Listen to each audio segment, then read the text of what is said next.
जी अस्सलाम वालेकुम, क्या हाल है? आप सब लोग खैरियत से हैं? ले जनाब, रज़ा रबानी साहब और कामरान मुर्तज़ा साहब और अफनान उल्लाह साहब और इसके अलावा कुछ और पार्लियामेंटेरियन हैं, उनकी शिकायतें लग चुकी हैं और इनके ख़िलाफ़ कार्रवाई का फ़ैसला भी हो चुका है और उनसे कहा गया है कि आइंदा आप इस किस्म की तकरीर नहीं करेंगे। अब किन लोगों ने इनको कहा है और क्या वाकई ये तकरीरें नहीं करेंगे और ये वाक़या क्या था, ये हम आपको आज की वीलॉग में बताएंगे। और पार्टीज़ के अंदर अब कुछ बगावत के आसार भी नज़र आ रहे हैं। जो गवर्नमेंट ख़त्म हो रही है तो पाकिस्तान पीपल्स पार्टी के अंदर से भी लोगों ने बोलना शुरू कर दिया है और साथ साथ पाकिस्तान मुस्लिम लीग नून के अंदर से भी आवाज़ें आनी शुरू हो गई हैं और JUIF के साथ भी कुछ ना कुछ हो रहा है। तो ऐसे महसूस होता है कि पार्टियों के अंदर से कुछ एलिमेंट्स हैं जो बाहर निकल के अपनी पार्टी के ख़िलाफ़ बगावत करना चाहते हैं। ये लोग अपनी पार्टी के ख़िलाफ़ बगावत क्यों करना चाहते हैं, ये भी हम आपको आज के वीलॉग में बताएंगे। और इसके साथ साथ क्या वाकई सारी पार्टीज़ जो हैं अब स्टैब्लिशमेंट की तरफ देखना शुरू हो गई हैं और पाकिस्तान के अंदर एक इलेक्शन में एंटी स्टैब्लिशमेंट बयानिया जो है वो अब सामने आएगा? क्या वाकई ये ऐसा हो सकता है? ये भी हम आपको आज के वीलॉग में बताएंगे। कल आपने रज़ा रबानी साहब की तकरीर सुनी होगी। सेनेट के अंदर ऑफिशियल सीक्रेट एक्ट का एक बिल पेश किया गया था। ये बिल सबसे पहले कौमी असम्बली में पेश किया गया था और वहाँ पे कसरत राय से इसको कबूल कर लिया गया था, मंजूर कर लिया गया था और कल ये सेनेट में पेश किया गया और इसका मकसद ये था कि सेनेट यूँ ही इस बिल की मंजूरी दे दे तो उसके बाद इसको कानून का हिस्सा बना दिया जाए। लेकिन जब ये बिल पेश हुआ तो एक सरप्राइजिंग किस्म का वाक़या सेनेट के अंदर देखने में आया कि तमाम पार्टियों के अंदर से कुछ लोग खड़े हुए और उन्होंने अपने ही बिल की मुखालफत करनी शुरू कर दी। और ये बिल कौन सा है? ये बिल हुकूमत पाकिस्तान का बिल है। कैबिनेट ने इसकी मंजूरी दी है और कैबिनेट में तमाम जो इस वक्त 13 जमातें उन सब के नुमाइंदे मौजूद हैं और उन सब ने इस बिल की वहाँ पे मंजूरी दी और वज़ीर कानून आज़म नज़ीर तारड़ साहब ने ये बिल पेश किया। जब वो बड़े कॉन्फिडेंस के साथ बिल पेश कर रहे थे तो उसके बाद लोग खड़े हो गए और उन्होंने कहा कि नामंजूर, हमें ये बिल मंजूर नहीं है। जब ये वाक़या हुआ तो चेयरमैन सेनेट साहब भी हैरान रह गए और उसके बाद आज़म नज़ीर तारड़ साहब का भी मुझे महसूस हुआ कि जैसे उनके तोते भी उड़ गए कि ये क्या हुआ, इस तरह नहीं होना चाहिए था। लेकिन बहरहाल जब सेनेट के अंदर से नो की आवाज़ें आनी शुरू हुई तो फिर चेयरमैन सेनेट ने रेस्क्यू किया। उन्होंने ये कहा कि मैं इस बिल को फौरी तौर पर कमेटी की तरफ रेफ़र करता हूँ, तो इसको हम अभी पेंडिंग कर रहे हैं। तो उसके बाद गवर्नमेंट की इज़्ज़त बच गई, वरना ये बिल सेनेट के अंदर उड़ जाना था, इसे किसी ने कबूल नहीं करना था। अब मसला यही है कि इसके अंदर अब इशू क्या है? इसके अंदर बड़े खौफनाक किस्म के एलिमेंट्स हैं जो आने वाले दिनों में डेफिनेटली मैं आपको बताऊँगा। लेकिन जो पार्टियां हैं उन सब के अंदर लोगों को महसूस हुआ कि गवर्नमेंट अपने हाथ रोज़ाना की बुनियाद पे काट के एस्टैब्लिशमेंट के हाथ में दे रही है और कल को जब हम लोग जाएंगे तो हमारे साथ ये बिल वही कुछ करेंगे जो आज हम इस तवक्को पे इन बिलों को मंजूर कर रहे हैं कि ये सिर्फ इमरान खान साहब के ऊपर गिरेंगे। ऐसी बात नहीं है। ये वो गड़ा है जिसके अंदर अल्टीमेटली आहिस्ता आहिस्ता सब गिरने लगेंगे, तो इस गड़े को बंद करना ज़रूरी है। तो जब सब की तरफ से मुखालफत होना शुरू हुई तो फिर ज़ाहिर है बिल को रेफ़र कर दिया गया, इसे कमेटी की तरफ भिजवा दिया गया।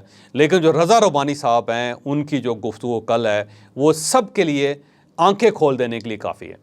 तो रज़ा रबानी साहब ने कहा क्या था, आप ये सबसे पहले मुलाज़ा कीजिए।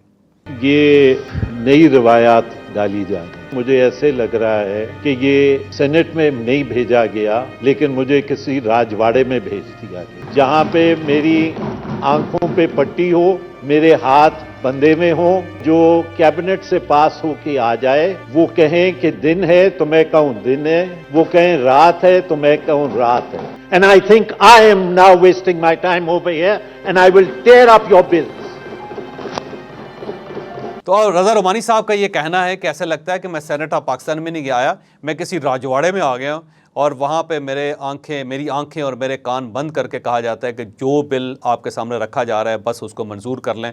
तो ये जमहूरियत के मुनाफी है। तो पहला जो नारा था इन्होंने लगाया और उसके बाद कामरान मुर्तज़ा साहब जिनका ताल्लुक JUI के साथ है वो भी खड़े हुए और उन्होंने ये कहा कि देखें जी, जब कैबिनेट के अंदर 2-2.5 बंदे हमारे बैठे हुए हैं और उसकी बुनियाद पे हमने कंप्रोमाइज़ करना है तो फिर उन्हीं को कहें कि वो आके भुगतें, हम तो ये करने के लिए तैयार नहीं हैं। और ये कामरान मुर्तज़ा साहब की तरफ से भी ये दूसरी मरतबा ये बात हुई।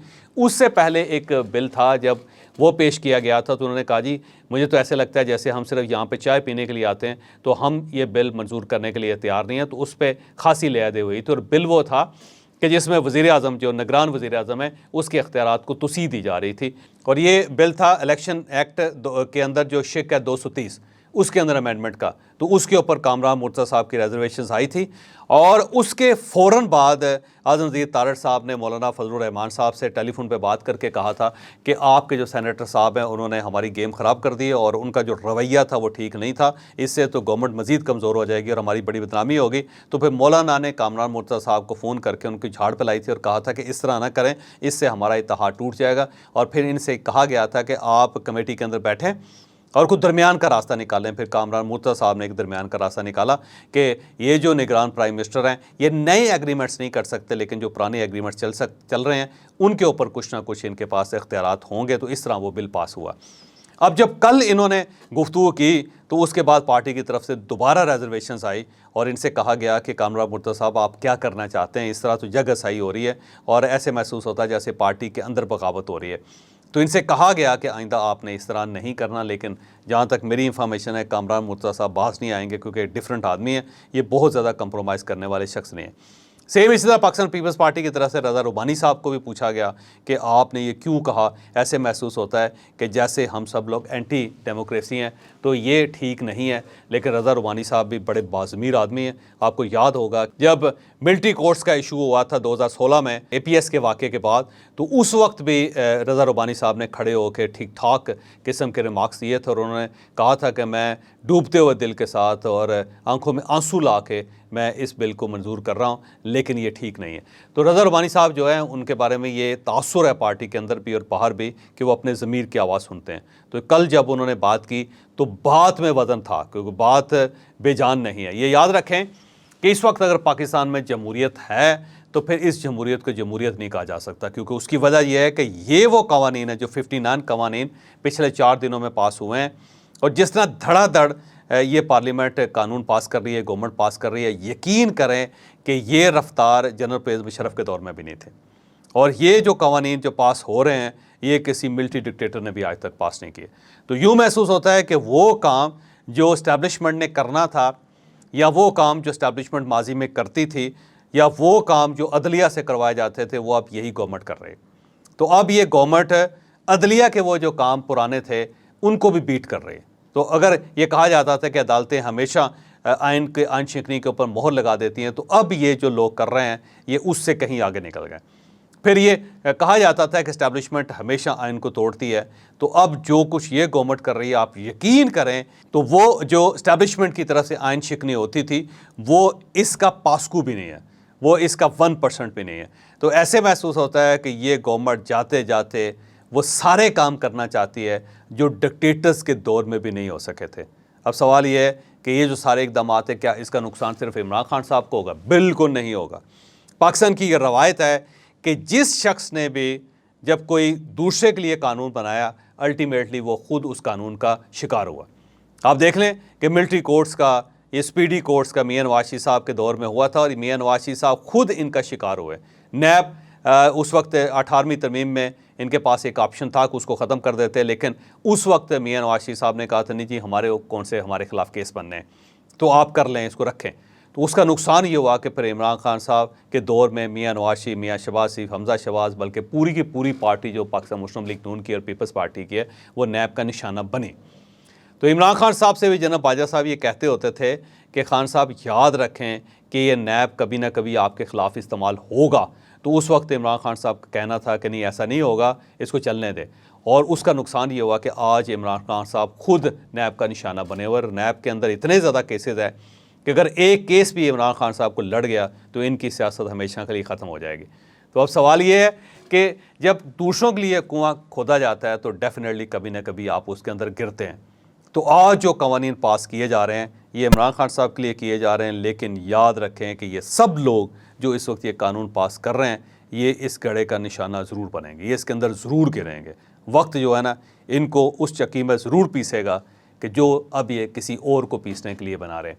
तो ये वाकई है कि हकीकत होती है। तो अब मैं दोबारा इस पे जाऊंगा रज़ा रुबानी साहब की तरफ, कामरान मुर्तज़ा की तरफ और अफनानुल्लाह की तरफ। अफनानुल्लाह की तरफ को भी पार्टी की तरफ से एक कॉल मिली है और उनसे भी कहा गया है कि ये आप क्या कर रहे हैं, इस तरह ना करें, अपना मजाक ना बनाएं। तो अब इफ़नानुल्लाह साहब क्या वो भी अपना मजाक नहीं बनाएंगे आंदा? मेरा ख्याल है इफ़नानुल्लाह साहब जो है ना वो भी अब कंप्रोमाइज़ करने के लिए तैयार नहीं।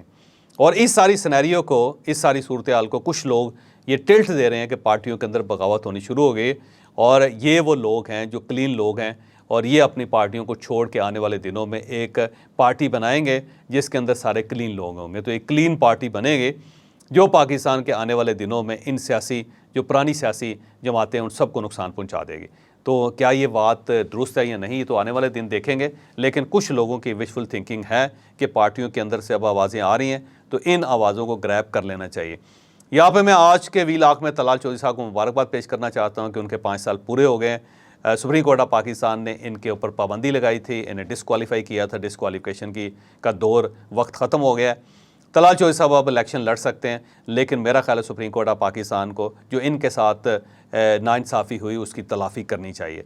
तो इन्हें एक petition supreme court of Pakistan में दायर करनी चाहिए और उनसे दरख्वास्त करनी चाहिए कि जो मेरे साथ ज़्यादती हुई सुप्रीम कोर्ट ऑफ पाकिस्तान को उसका अजाला करना चाहिए। तो तलाल चौधरी को एक साइड पे मुबारक हो और दूसरी साइड पे एक मशवरा है कि आपको सुप्रीम कोर्ट ऑफ पाकिस्तान ज़रूर जाना चाहिए। और यहाँ पे मैं एक और आज के वीलाक में ख्वाजा आसफ़ साहब से रिलेटेड एक चीज़ बयान करता जाऊँ कि ख्वाजा आसफ़ साहब ने एक इंटरव्यू में कहा था कि हमें 2019 में, अप्रैल 2019 में पंजाब गवर्नमेंट की ऑफ़र हुई थी, फिर उसके बाद दिसंबर के अंदर 2019 में हमें वफाकी हुकूमत की ऑफ़र भी हुई थी। उन्होंने कहा था ये वही दौर है जब हमने एक्सटेंशन के लिए वोट दिया था, लेकिन मियां नवाज शरीफ साहब ने कहा था कि आपने बारगेन कोई नहीं करना। इसमें 2-3 फैक्चुअल एरर्स हैं। पहली एरर तो ये है कि अप्रैल 2019 में एक्सटेंशन का कोई इशू नहीं था। एक्सटेंशन का इशू अक्टूबर नवंबर 2019 में बना था। तो अप्रैल के महीने में जब एक्सटेंशन ही नहीं हुई तो ये बारगेनिंग कैसे हो सकती है। दूसरी बात यह है कि ख्वाजा आसफ़ साहब को किसने ऑफ़र की थी कि जनाब कि आप गवर्नमेंट ले लें, क्योंकि दूसरी तरफ से ये कहा जाता है कि कोई इस किस्म की ऑफ़र किसी जगह पे नहीं हुई। और अगर ये ऑफ़र करनी थी तो ख्वाजा आसफ़ साहब को क्यों करनी थी, ये तो मियां नवाज शरीफ साहब से की जा सकती थी। हाँ, अलबत्ता ये हो सकता है कि बहुत सारे लोग होते हैं जो निचले लेवल पे किसी न किसी को एंगेज रखते हैं और उनकी कानाफूसी करते रहते हैं। तो शायद किसी ने चलते चलते ख्वाजा साहब को ये दाना डालने की कोशिश की हो कि जनाब फ़िक्र ना करें, आपको हुकूमत मिल सकती है, बस आप कोऑपरेट करें, और उसको ख्वाजा आसफ़ साहब ने बड़ा सीरियस ले लिया। तो इसके अंदर कुछ रिएक्शंस आए हैं और कुछ फ़ाइलें मुझे देखने का इत्तफ़ाक़ हुआ है, कुछ मुझे मवाद मिला है कि जिसमें ख्वाजा आसफ़ साहब की जो मीटिंग्स जनरल बाजवा साहब के साथ होती थी या जनरल फैज़ साहब के साथ होती थी, उसमें क्या क्या होता था, आने वाले दिनों में हम वो आपके सामने रखेंगे।